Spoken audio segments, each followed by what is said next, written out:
Alejandro Peña Esclusa fue asesor del Consejo Nacional de Seguridad, es columnista, es fundador de Fuerza Solidaria, en fin, el currículum es muy largo. Él estudió ingeniería electrónica, creo, ingeniería, tanto en Venezuela como en los Estados Unidos, en fin, tiene un largo currículum. Ha escrito muchos libros sobre exactamente el tema y el enfrentamiento a estas dictaduras o narcodictaduras o narcotiranías. El más reciente, que ya en los últimos días se editó en Chile y ahora hace un par de días se editó en portugués, es La Guerra Cultural del Foro de Sao Paulo. Yo quisiera saber qué guerra es esa cultural. Una guerra cultural suena como muy a la larga, ¿no? Y quiénes son los dirigentes y qué propuestas tiene, porque en el libro están las propuestas para enfrentar al Foro de Sao Paulo, que aparentemente no hemos sabido enfrentarlo, porque es que el mapa de América Latina está entre rojo, rojito y rosado, rosadito, pero ahí estamos. Bienvenido, Alejandro Peña Esclusa. Te escuchamos. ¿Cómo estás, Napoleón? Un placer estar contigo en este programa. Mira, tú dijiste algo muy cierto, que la guerra cultural es a mediano o largo plazo. Lo que pasa es que ya tiene muchos años actuando esta guerra cultural. Y yo vi con mucha atención la entrevista que tú le hiciste a mi querido amigo Enrique Aristigueta Gramco, y realmente estaban hablando, sin quizás percatarse de eso, del resultado de la guerra cultural. Enrique decía, bueno, ¿cómo es posible que las democracias permitan que individuos que deliberadamente van a destruir la democracia se candidaten? ¿Cómo la democracia lo permite? Y una pregunta adicional, ¿por qué la gente vota por ellos? Un individuo que fue terrorista, el otro que dice que está en medicamento por una desorden de personalidad, el otro que es un ignorante, el otro que fue un golpista. ¿Por qué votan por ellos? Bueno, Napoleón, eso es el resultado de la guerra cultural. Y la guerra cultural tiene un signo ideológico que es de izquierda, es marxista. El libro lo que hace es explicar de dónde proviene, cuándo comenzó, cuáles son las manifestaciones de esta guerra cultural y cómo contrarrestar. Entonces, brevemente, vamos paso por paso hasta llegar a lo que más le va a interesar a la gente ahora, es cómo salir de ellos, y concretamente para los venezolanos, cómo salir de ellos, para los colombianos, cómo detener estos pasos del Foro de Sao Paulo que se repiten uno detrás de otro, ¿no? Durante todos estos gobiernos que se están apoderando del poder, y da la impresión que los demócratas, los luchadores por un país democrático, no lo saben enfrentar o desconocen cómo hacerlo o tienen miedo o son cómplices. Te escuchamos. En efecto, los sectores democráticos no los han enfrentado porque desconocen cómo opera la guerra cultural. Pero siguiendo tu esquema, vamos paso a paso. ¿Cómo comienza esto? Mira, esto comienza con el fracaso del marxismo real, del comunismo, que no comenzó con el derrumbe del Foro de Berlín, del muro de Berlín y de la Unión Soviética, sino mucho antes. O sea, ya mucho antes de eso, en los años 60, 70, era evidente que el modelo marxista no caminaba. Entonces hubo un grupo de marxistas, comenzando por uno italiano, el fundador del partido italiano, que se llama Antonio Gramsci, que dijo, mira, esto no sirve, hay que buscar una nueva forma de lucha y no va a ser en el área económica, sino sobre todo en el área cultural. Después de él vinieron unos filósofos, la mayoría de ellos alemanes, agrupados en torno de una institución que se llamaba la Escuela de Frankfurt. Uno de los más conocidos, quizás tú lo recordarás, Napoleón, se llamaba Herbert Marcuse, que Claro. dijeron, mira, en lugar de lucha de clases entre oligarcas y proletariado, burguesía y proletariado, vamos a seguir con el enfoque de confrontación. Vamos a seguir buscando opresaria económica, vamos a buscar opresores entre blancos y negros, entre hombre y mujer, entre, digamos, heterosexuales y homosexuales, entre occidentales e indígenas. Pero Y tú dices que buscaron, Marcuse fue el que lo hizo, porque Marcuse estuvo muy de Mar- moda, sobre todo entre los jóvenes en los años 70. Pero yo recuerdo haber leído a exactamente, Marcuse y Marcuse no habla de ese tipo de cosas, por lo menos en lo por que yo leí. supuesto. Ajá. No, mira, Marcuse, no solo él, sino Horkheimer, Teodoro Adorno, todos los miembros de la Escuela de Frankfurt, que realmente nosotros los venezolanos tenemos que estudiar para entender el fenómeno de cómo liberarnos de esta dictadura que nos oprime en nuestro país. Esta escuela dijo, mira, como el marxismo económico no funciona, lo vamos a sustituir por otro conflicto. Ya no es el conflicto entre clases, sino el conflicto cultural. Marcuse fue uno de los principales ideólogos, Napoleón, eso también lo recordarás, de los hechos de mayo del 68 en Francia. Eso se conjugó con una serie de movimientos que ya no eran de burgueses y proletarios, sino de hippies contra el sistema, el pacifismo contra Vietnam, Ujú. las drogas contra el establishment, etcétera, etcétera. Eso ha continuado después de Marcuse, vinieron otros, ¿verdad? Y fueron desarrollando la guerra cultural hasta llegar a un punto muy importante en Napoleón, que es el relativismo. Este tema, quizás no con esta palabra, tú lo mencionabas en la entrevista con nuestro amigo Enrique Aristilleta. Tú decías, bueno, pero es que ya la verdad pareciera que no existe. Exactamente, eso es un proyecto, destruir los principios, los valores de la civilización occidental primero para lograr el control de las poblaciones después. Vamos a aterrizar esto para que no parezca tanta teoría. ¿Por qué los jóvenes votan por terroristas, por ignorantes, por golpistas, por personas que destruyen la democracia? Napoleón, porque han perdido el norte. Y han Los perdido el jóvenes, norte, perdona, y los no jóvenes también. Es decir, por yo creo que la supuesto. gente vota hoy en día que parece que ya no hay ideología o no son importantes las ideologías y no son importantes y se acabó definitivamente por ahora el bipartidismo con unas bases ideológicas, cada uno de los dos grandes partidos. La gente vota por arrechera, en contra de, pero en contra de los políticos, en contra del sistema, en contra de, y vota por el flautista de Amelín que tienen, que sabe hablar mejor y que tiene más, que sale más por televisión y en televisión es una especie de el vengador, el nuevo zorro, o como lo quieras llamar, ¿no? Bueno, mira, tú has dicho algo muy cierto, Napoleón, respecto a que votan por rabia, votan por enfrentamiento, votan por resentimiento. Aquí está el eje de la guerra cultural. La guerra cultural marxista, materialista, no es promover un mejor modelo para la humanidad, sino es el promover el choque entre antagónicos, ¿verdad? Y para que ese choque se produzca, tú tienes que primero hacer una campaña en contra del sistema y decir que el sistema no sirve. Estoy de acuerdo Gracias. contigo, pero lo que se olvidan los dirigentes democráticos, ¿no? Los buenos dirigentes democráticos, los dirigentes democráticos inteligentes y preparados, ¿ok?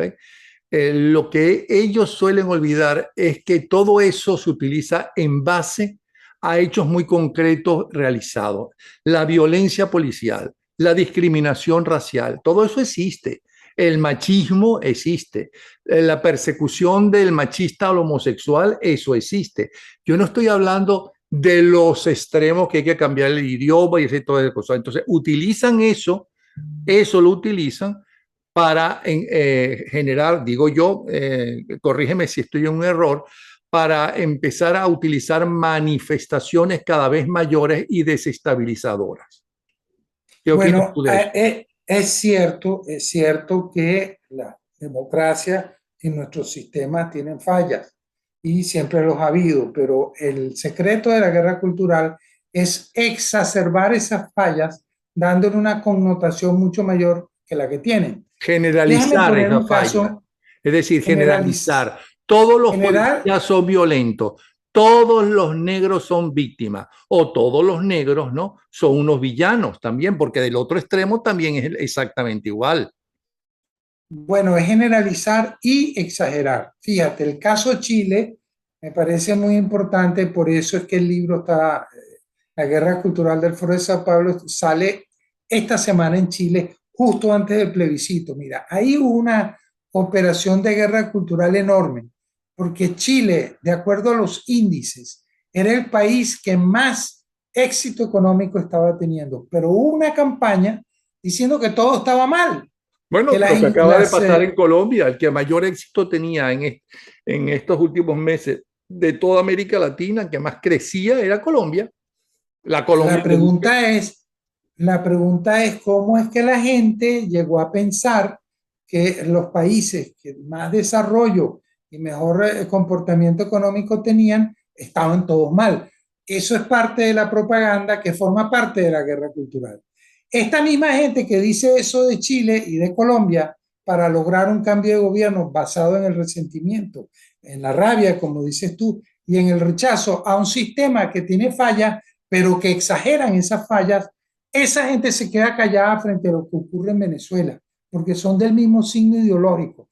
Mal está Venezuela, no Chile. Mal está Venezuela, Cuba, Nicaragua, no Colombia. Entonces, aquí ya estamos aterrizando en lo que es la guerra cultural. La utilización de las ideas, aunque éstas sean falsas, para manipular a la población y de esa manera dominarla, ¿ves? Y mientras uno no se rebele contra esta guerra cultural, mientras uno no responda con la realidad de lo que verdad está ocurriendo, entonces los pueblos son manipulados. Te quiero decir además, Napoleón, que detrás de la guerra cultural hay dinero, dinero del narcotráfico, hay medios de comunicación, o sea, tienen éxito porque tienen una gran maquinaria propagandística para convertir cosas que son mentiras en verdades aceptadas por la población.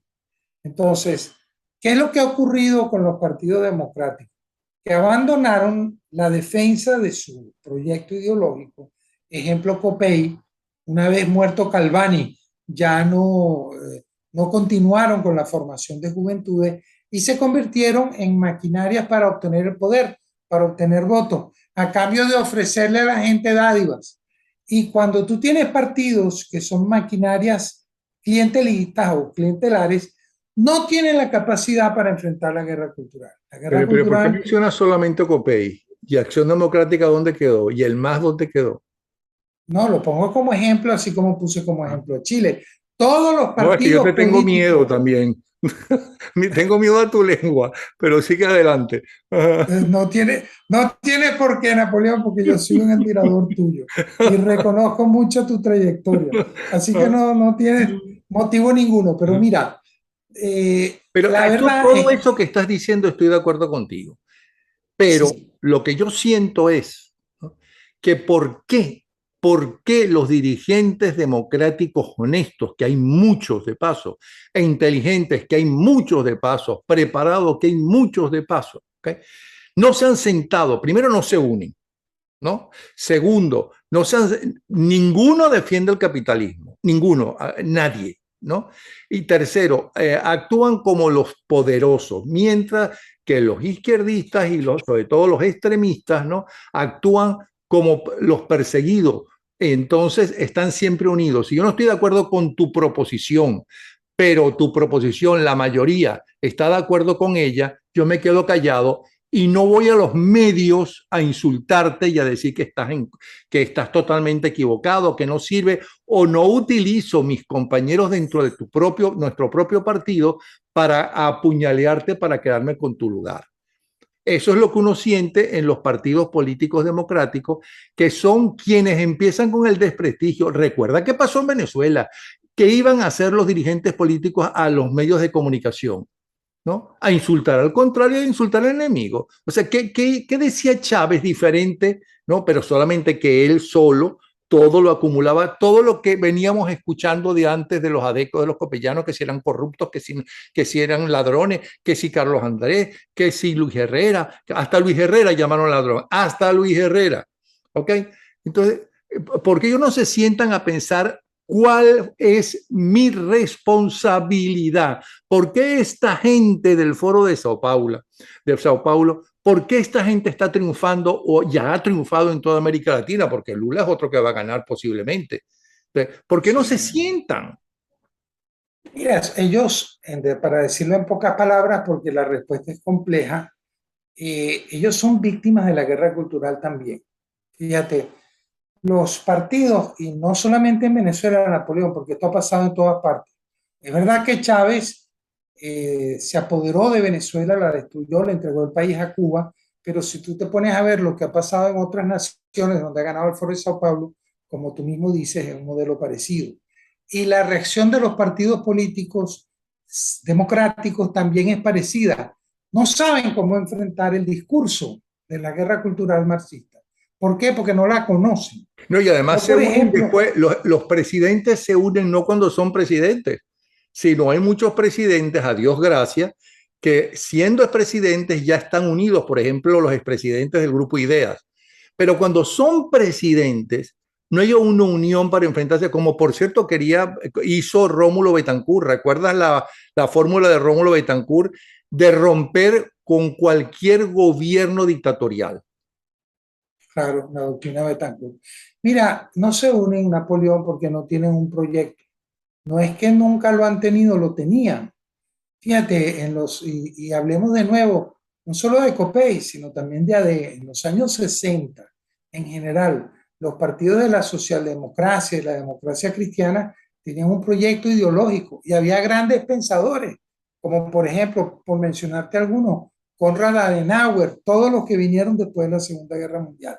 Había un proyecto ideológico, pero a partir de, no sé, con el inicio de la guerra cultural, las bonanzas económicas en el capitalismo, con el llamado fin de la historia de Francis Fukuyama, descuidaron, dijeron, mira, ya nosotros No se triunfamos. actualizaron, no se No sé, actualizaron. Cumplieron un y, objetivo, la gente los apoyó, la gente sintió que era escuchado por ellos, la gente votaba por ellos, ¿no? Votamos por AD. Entonces, no me gustó muchas cosas de AD, podía votar por COPEI, pero no votaban por la izquierda, porque la izquierda lo máximo que tuvo, por ejemplo, en Venezuela, ¿no? Fue un 10%. ¿No? O si no, cuando el Partido Comunista era sumamente importante, como en Italia, ¿no? Nunca llegaba al poder, nunca le daban el poder, nunca.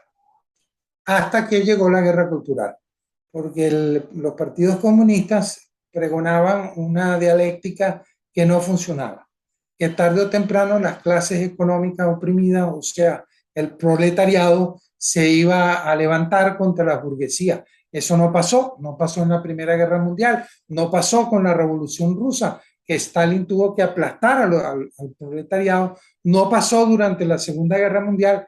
Entonces la izquierda, el marxismo, dijo, bueno, como no funciona el discurso economicista, vámonos por la estrategia de buscar conflictos en el mundo cultural. Y los partidos democráticos, como dices tú, no se actualizaron, abandonaron la formación de juventudes y le dejamos las escuelas, las universidades, prácticamente los medios de comunicación y la cultura en manos de la izquierda. La derecha no tenía un proyecto ideológico o lo abandonó. ¿Cuál es la propuesta? Aparte de las cosas concretas que tenemos que hacer en Venezuela para liberar a nuestro país, pero ¿cuál es la propuesta para Iberoamérica? Bueno, los partidos democráticos se tienen que actualizar, tienen que retomar la batalla cultural, tienen que retomar sus proyectos, hacerle a los ciudadanos propuestas que vayan más allá de lo económico, también lo económico. Y cuando no hay proyecto económico, cuando no hay proyecto ideológico, cuando no hay un proyecto moral, entonces lo que predomina es la corrupción, que es lo que pasó con los sectores democráticos, predomina la búsqueda del poder, que es lo que ha pasado, y por eso no se unen los partidos. De tal manera que este libro que yo he escrito, La Guerra Cultural del Foro de Sao Paulo, después de darle 27 años de seguimiento a esta organización, 27 años, y darme cuenta que no bastaba la lucha política, sino que también había que dar la batalla en el campo cultural, yo le estoy proponiendo a mis compatriotas venezolanos y también en general a los pueblos iberoamericanos, España y Portugal, Iberoamérica, una propuesta para retomar las banderas culturales y dar la batalla allí también donde el marxismo ha tenido lo que Gramsci llamaba la Pero bien hegemonía difícil, cultural. perdona, bien difícil en este momento que jamás las sociedades y los dirigentes y los dirigidos han sido tan pragmáticos como ahora. Jamás es más importante el dinero como nunca, aunque siempre ha sido importante. Recordemos a el Marqués de Santillana, poderoso caballero don dinero. Pero ahora hasta los hijos te abandonan si se dan cuenta que perdiste el dinero y que no tienes dinero, ¿no? Es decir, es algo impresionante. Es algo impresionante. ¿Cómo retomar eso? Y además, no todo el mundo estaba en esa guerra que tú hablas, que estoy de acuerdo contigo. Por ejemplo, las telenovelas. ¿Cómo hacemos para el espectáculo popular si la protagonista no suele ser pobre y además maltratada? Si la protagonista fuera de clase media y no fuera maltratada, ¿no? Que siempre cuando salen son maltratadoras, entonces no tienen rating porque la gente no se identifica con ellos. Y yo no creo que Delia Fiallo, por ejemplo, ¿no? Tuvo que huir de Cuba, haya sido comunista jamás en la vida, sino anticomunista, por citarte la gran escritora de telenovela. Es muy difícil la venta, porque lo bueno que tienen los izquierdistas y sobre todo los comunistas es que se robaron ideas de una religión llamada la religión católica, donde pobrecito es el pobre. Nosotros, antes de llegar al cielo, antes de que te mueras, te vamos a hacer el cielo en la tierra. ¿Okay? Y cuando llegan al poder se apoderan del poder y es cuando hunden más aún al pobre, pero ya el pobre ni puede hablar y si sale a la calle, ¿no? Lo matan, lo pisan o van a la preso. ¿No piensas tú eso? Bueno, a ver, es que mencionaste, digamos, en esta pregunta dos o tres temas separados, pero yo quisiera responderte a una muy importante, que tú dices, bueno, si el pragmatismo es lo que predomina hoy en día, ¿cómo dar esta batalla cuando lo que importa, por ejemplo, es el dinero, lo material? Bueno, Napoleón, por una razón, que este modelo basado en el marxismo cultural que busca el materialismo y que busca el rechazo a lo establecido, el enfrentamiento entre antagónicos, no da resultado. Caso de Venezuela es muy importante. Pero para ¿Qué, Colombia no fue qué? tan, pero fíjate, los colombianos lo tenían al lado y son víctimas justamente de la narcotiranía venezolana y son víctimas de otras cosas, Exactamente. no solamente los colombianos que tuvieron que huir de Venezuela, ¿no? Para empezar de nuevo en su país, sino de la multitud de venezolanos que tuvieron que huir, entre otros y sobre todo a Colombia. Y así todo, ¿no? La mayoría que votó, votó por Petro, que no es que Mira, Petro fuera de izquierda, ¿no? No es que Petro fuera golpista, ¿no? Como lo fue, por cierto, Betancourt y lo fue, ¿cómo se llama? El muerto, Chávez, ¿ok? Es que Petro perteneció a un grupo terrorista, ¿no? Que asaltó a la justicia colombiana, el Palacio de Justicia, entre otras cosas. Y así todos votaron por él. ciertamente, porque como dicen por ahí, nadie aprende en cabeza ajena. Pero es cuestión de esperar meses, fíjate. Te pongo el caso del Perú. A los pocos meses se convirtió Pedro Castillo en uno de los presidentes más impopulares de la historia del Perú. Votaron por él, ¿verdad? Lo mismo pasó con Chile, votaron por Boric. Y Boric tiene las estadísticas del presidente más impopular de la historia de Chile. A los pocos meses. Lo mismo va a pasar con Petro. Entonces, ¿qué ocurre? El modelo no funciona. Y tú dices, bueno, es que el pragmatismo, el materialismo, el deseo de dinero es lo que predomina, pero eso no funciona. Tarde o temprano lo que ocasiona son descalabros.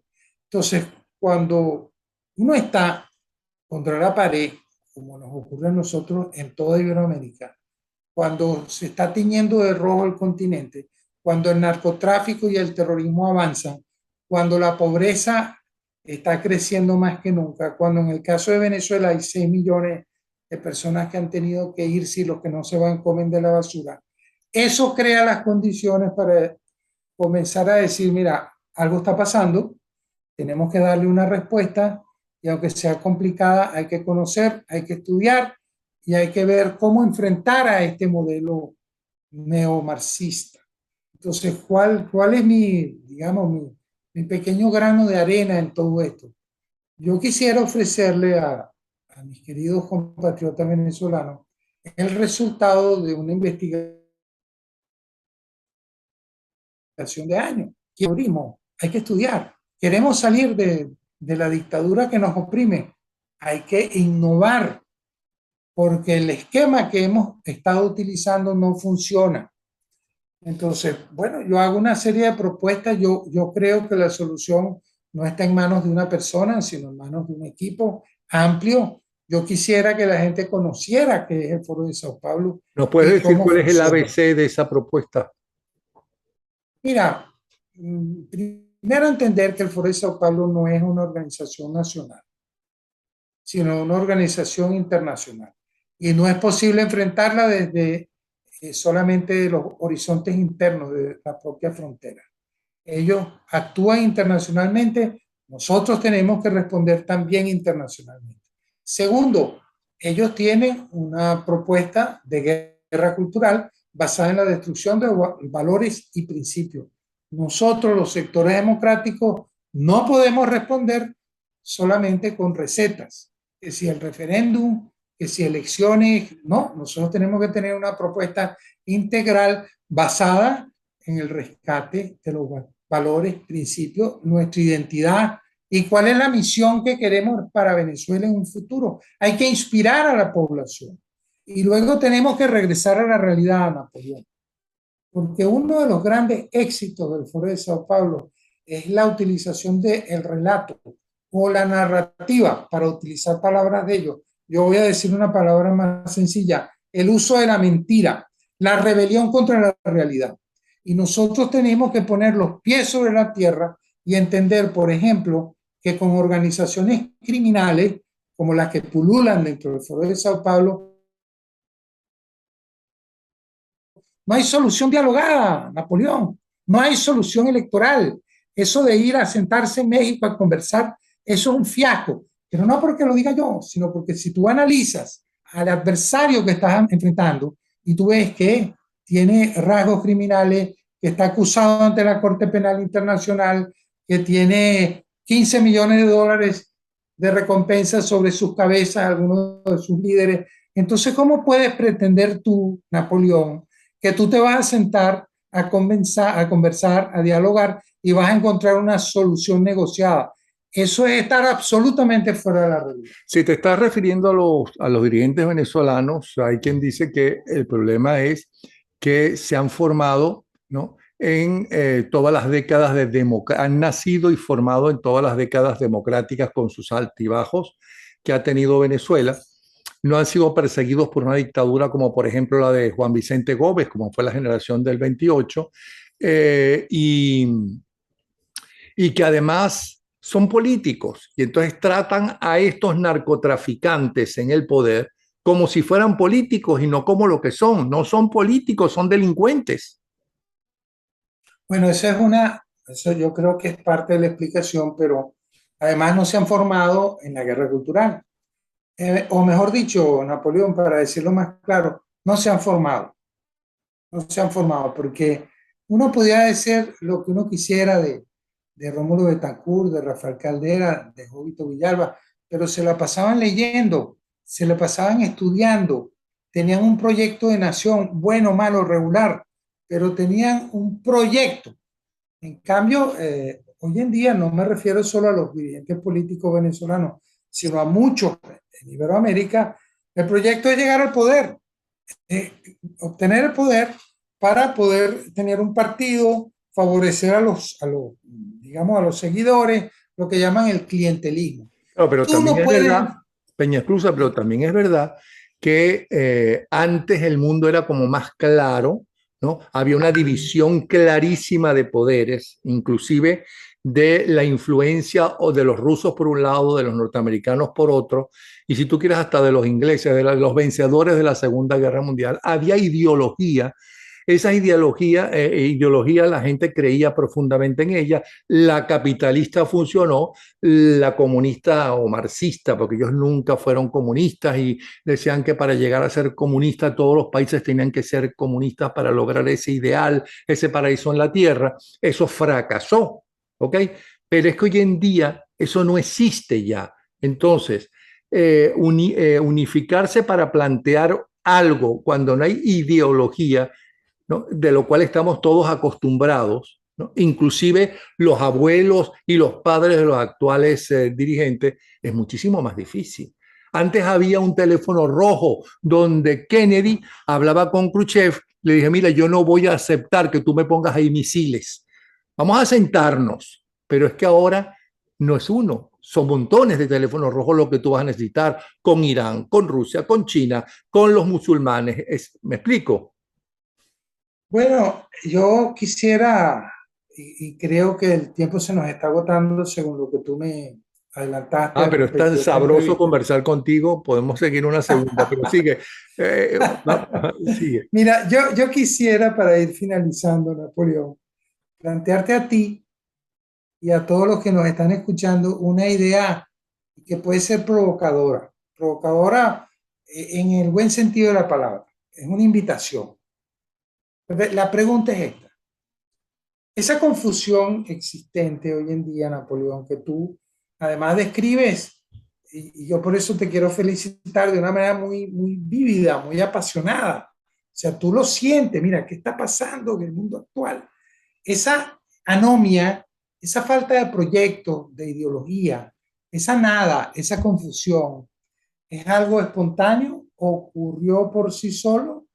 ¿O fue producto de una operación de guerra cultural? Yo quisiera invitarte a ti, a Napoleón y a todos los que nos escuchan, a estudiar este tema porque les quiero plantear que no fue algo espontáneo, que esta anomia, esta falta de idea, esta confusión, esta falta de valores, esta pérdida del concepto de la verdad, estos destrucción de nuestros valores y principios de la civilización occidental, no fue algo espontáneo, sino que fue algo deliberado. Eso es lo que está explicado en mi libro. Mi libro es un manual, ¿verdad? Hay otros autores que profundizan mucho más, pero yo creo que el que quiere de alguna manera comenzar a estudiar este tema, comenzar a conocerlo, es bueno que comiencen por mi libro. Es muy breve, fácil de leer, pero es un tema que nos atañe a todos y que depende el futuro de cada uno de nosotros y de nuestras familias. Porque la guerra cultural es mucho más peligrosa, mucho más contundente, mucho más dañina que la guerra de las balas, que también existe y a veces una lleva a la otra. Pero me parece que hay un gran vacío en los sectores democráticos en conocer este tema y por eso yo le dediqué un par de años a desarrollar este aspecto después de mucho pensarlo en los tiempos de persecución que tuve después de un año en la cárcel y 10 años silenciado. Y bueno, afortunadamente ya está disponible para todos ustedes a través de Amazon y también está disponible en inglés, en portugués, próximamente en italiano. Y yo estoy muy dispuesto a profundizar sobre este tema con quienes quieran hacerlo a través de conferencias, etcétera. Ahí todo el tiempo hemos estado viendo la carátula del libro y abajo hemos estado viendo cómo comunicarse contigo. Yo estoy de acuerdo contigo en lo que estás diciendo, ya te estoy respondiendo a eso. Lo que sí creo es que muchísima gente, ¿no? Apoyó sin querer, sin pensar en eso, esa guerra cultural, pensando que era la mejor forma de acabar con las injusticias. Porque, repito, utilizaron muchos de los dogmas y de las luchas de, entre otras cosas, la religión católica y otras religiones, ¿no? Pero la católica, que es la de uno, ¿no? Para llevarla a la política, ¿no? Y empezaron a creer y apoyaban eso. Me explico, pero que es importantísimo saber, ojo, qué es lo que hay que apoyar y hasta qué punto, ¿no? ¿Quién tiene la verdad y quién tiene la mentira? ¿No piensas tú? Bueno, mira, aquí la gente fue víctima de un gran engaño. Se le prometió justicia, Uh -huh. señalando la injusticia, y lo que se hizo fue construir el sistema más injusto que ha habido, en el caso de Venezuela, en la historia de nuestro país. Entonces, manipular y mentir es muy fácil. Y eso es lo que hace el Foro de Sao Paulo. Manipular y mentir. Y nosotros tenemos que conocer bien qué es lo nuestro, qué es lo que tenemos que defender, cuáles son nuestros valores y nuestros principios. Y entre las cosas que tenemos que defender es nuestra cultura cristiana occidental. que ha sido tergiversada, ha sido manipulada para impulsar estos modelos que terminan siendo profundamente anticristianos. Y en algunos ¿Qué casos más anticristiano persiguiendo a los que el modelo propios chavista? católicos. Ajá. En algunos casos, Ah, bueno, caso Nicaragua. sí, o el caso de Cuba en los primeros años, porque esto de Nicaragua es lo Sí. que pasaba en Cuba en los años 60, que inclusive el Papa excomulgó a Fidel Castro, lo excomulgó. La gente se olvida de eso. Pero bueno, de verdad, Peñasclusa, muchísimas gracias. Alejandro Peñasclusa, quien fuera asesor del Consejo Nacional de Seguridad, es columnista, fundador de Fuerza Solitaria, como parte de su largo currículum. Y ya saben cómo ahí tienen ustedes el libro de La Guerra Cultural del Foro de Sao Paulo. Gracias, Peñasclusa. Estamos pendientes de un segundo programa, ¿oíste? Porque estos sí somos muy cortos. Ok. Muchas gracias, Napoleón. Un gran placer, ¿oíste? Hasta Saludos. luego. Igual, igual.